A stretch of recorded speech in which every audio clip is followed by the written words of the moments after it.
Hello friends, तर जय श्रीराम. आज माझ्या दिवसाची सुरुवात झाली इडली सांबारपासून आणि आईने बनवलं होतं आज इडली सांबार म्हणून तिकडेच गेले होते खाण्यासाठी. त्यानंतर मग तिकडे श्रीला झोपी घातलं आणि मग मी आले कामावरती.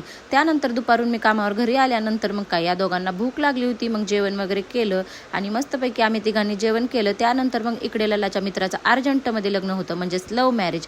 त्यामुळे तिकडे DJ वगैरे लावला होता म्हणून तिकडेच गेले होते. मी डान्स वगैरे बघितला. त्यानंतर घरी आल्यानंतर मग मी झोपी गेले आणि दुसऱ्याच दिवशी परत मला जायचं होतं कामावरती आणि मी आवरून बसले होते. मग मी जायच्या वेळेस लगेच श्री उठला. मग त्याचा थोडा लाड वगैरे केला आणि मग मी परत कामावरती आले. आणि कामावर आल्यानंतर कस्टमर नसले आणि आम्हाला म्हणजे बोर व्हायला लागलं की मग लगेच आमचा शूट चालू होतं. त्यानंतर चहा वगैरे घेतला, कामाला लागले. काम आलं होतं आणि आज दिवसभर मला तर काही वेळ भेटला नव्हता म्हणून इकडे दाबेली आणली होती, दाबेली वगैरे खाल्ली आणि घरी निघायचं होतं की लगेच ललाला फोन म्हणजे ललाचा फोन आला मला.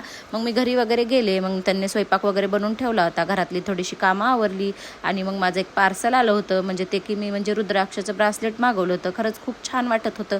त्यानंतर मग या तिघांनी मिळून जेवण केलं आणि जेवण करायचं म्हणलं की इकडे बघा शिवच्या तोंडावर तुम्ही बघू शकता त्याला किती रडू येतं आणि त्याला रडायला बघून हे पण नाराज झाला होता.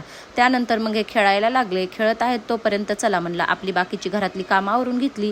खेळायला तोपर्यंत इकडं काय मग कपडे वगैरे धुवून घेतले, भांडे घासले आणि सर्व कामं आवरून घेतल्यानंतर असा होता माझा आजचा दिवस. Bye bye, good night.